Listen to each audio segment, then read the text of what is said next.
नमस्कार, आप सभी को बहुत बहुत स्वागत है आपका मेरे YouTube चैनल में। साथियों, अगर आप चैनल पर नए हैं तो चैनल को कृपया करके सब्सक्राइब कर लें, नोटिफिकेशन बटन को क्लिक कर लें, जिससे कि हमारी सारी आने वाली अपडेट्स आप तक पहुंचती रहें, क्योंकि शिक्षकों के सहयोग के लिए ही इस चैनल को बनाया गया है।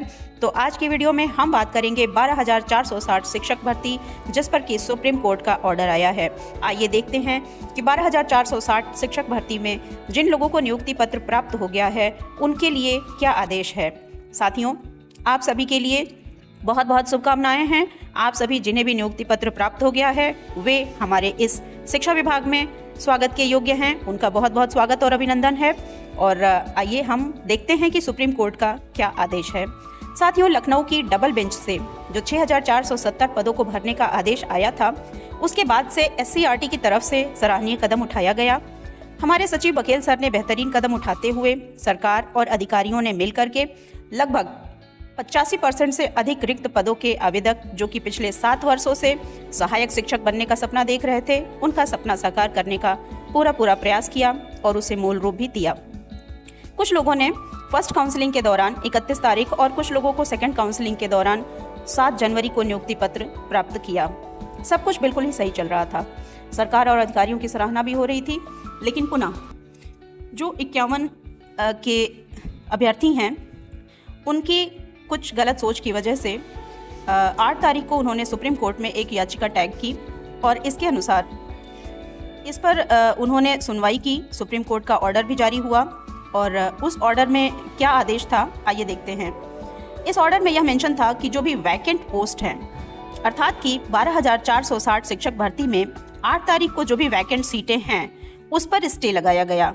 यानी कि 8 जनवरी को जो भी पोस्ट वैकेंट हैं 12,460 शिक्षक भर्ती की, वो यथास्थिति में बनी रहेंगी और उन्हें सरकार नहीं भर सकती। सबसे महत्वपूर्ण बात यह है कि फर्स्ट और सेकंड काउंसलिंग के बाद जिन भी जिलों में मान लीजिए कहीं 150, इतना तो नहीं, बहुत ही कम सीटें वैकेंट रह गई हैं, उन पदों को माननीय सचिव सर द्वारा थर्ड काउंसलिंग करा करके भरा जाना था। यह प्रक्रिया जल्दी ही की जानी थी, जो कि 15 जनवरी के पहले हो जाती। लेकिन 12,460 के नियुक्त जो शिक्षक हैं वो फर्स्ट काउंसलिंग और सेकंड काउंसलिंग के बाद नियुक्ति पत्र प्राप्त कर चुके थे और माननीय सचिव सर के आदेशानुसार थर्ड काउंसलिंग करा करके समस्त शिक्षकों को एक साथ विद्यालय आवंटन किए जाने की तैयारी थी। परंतु कुछ लोगों ने अपनी गलती से ही अपने ही साथियों का नुकसान कर दिया। प्यारे शिक्षक साथियों, माननीय सुप्रीम कोर्ट के इस आदेश के बाद थर्ड काउंसलिंग तो नहीं होगी और जो भी अवशेष पद जो कि 8 जनवरी को रिक्त थे उन्हें अब नहीं भरा जाएगा। इस तरह से वे साथी जो कि इस नियुक्ति पत्र प्राप्त करने से वंचित रह गए हैं, उनका नुकसान हो गया। इस वक्त भी कुछ लोगों द्वारा यह भ्रम फैलाया जा रहा है कि जिन्हें नियुक्ति पत्र प्राप्त हो गया है उनके ऊपर स्टे लगा है, जबकि यह तथ्य निराधार है। इसका कोई मतलब नहीं है। फर्स्ट और सेकंड काउंसलिंग से जिन भी 12,460 के आवेदकों को नियुक्ति पत्र प्राप्त हो गया है, उन्हें बिल्कुल भी चिंतित होने की आवश्यकता नहीं है। वे बिल्कुल सेफ हैं और भाग्यशाली भी। उनके लिए अच्छी अपडेट यह है कि जो स्टेटस को हुआ है वह वैकेंट सीटों के लिए हुआ है और वह 8 जनवरी को हुआ है। उस वक्त तक फर्स्ट और सेकंड काउंसलिंग के समस्त अभ्यर्थियों को नियुक्ति पत्र प्राप्त हो गया था। माननीय सुप्रीम कोर्ट ने कहा है कि आज की अर्थात की 8 जनवरी की स्थिति में वैकेंट पोस्ट पर स्टेटस को यानी कि यथास्थिति अर्थात की आज की स्थिति बरकरार रखी जाएगी। इसका स्पष्ट आशय है कि 8 जनवरी को जो भी रिक्त पद अवशेष हैं उन पर स्टेटस को किया गया है। इससे पहले वाले पोस्ट पर कोई भी स्टे नहीं है। अतः नियुक्ति पत्र प्राप्त कर चुके अभ्यर्थी पूर्णतया शिक्षक नियुक्त हो चुके हैं और विभाग उनका तहे दिल से स्वागत करता है। जो लोग यह कह रहे हैं कि ऑलरेडी, तो ऑलरेडी यानी कि जो अभी आज की अर्थात की 8 जनवरी की स्थिति में साफ तौर पर लिखा है कि ऑलरेडी आज की स्थिति में जो भी वैकेंट पोस्ट हैं उस पर स्टेटस को हुआ है। पूरे ऑर्डर का निष्कर्ष यही है।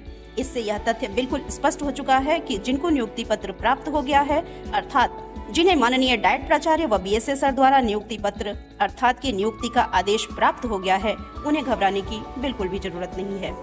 जैसा कि आप अवगत हैं, इससे पूर्व में जो भी भर्तियां होती थीं वह जिलेवार होती थीं और उसका नियोक्ता BSA होता था। अतः आपको BSA सर के द्वारा आदेश प्राप्त हुआ है और आप पूर्णतया शिक्षक हैं। ऑर्डर आने के बाद से सचिव स्तर से भी वार्ता हो रही है। कृपया आप सभी धैर्य बनाए रखें। जिन भी जिलों में BSA सर द्वारा आपकी उपस्थिति दर्ज कराई जा रही है, आप यथा समय वहां उपस्थित होकर के अपनी उपस्थिति दर्ज करें, अपना मेडिकल इत्यादि जमा कर दें। अब मेन मुद्दा यह है कि विद्यालय आवंटन कब होगा। तो जो सुप्रीम कोर्ट का ऑर्डर आया है उसका जिन्हें नियुक्ति पत्र प्राप्त हो गया है उन पर कोई प्रभाव नहीं पड़ेगा। तो प्यारे नवनियुक्त शिक्षक साथियों, थोड़ा धैर्य रखिए। पिछले सप्ताह में काफ़ी अवकाश रहा है और इसलिए कोई कार्य आगे नहीं बढ़ पाया है, लेकिन आगे आने वाले सप्ताह में हमारे लिए बहुत ही अच्छा अवसर मिलेगा। हमारे लिए सचिव महोदय की तरफ से एक बड़ा आदेश आएगा और उसके अनुसार आप सभी जल्द ही विद्यालय में हमारे देश के नौनिहालों के बीच होंगे। So all the best to all of you. हमारी लेटेस्ट अपडेट जानने के लिए कृपया चैनल को सब्सक्राइब कर लें। Thank you. मिलते हैं अगले वीडियो में कुछ नई जानकारियों के साथ।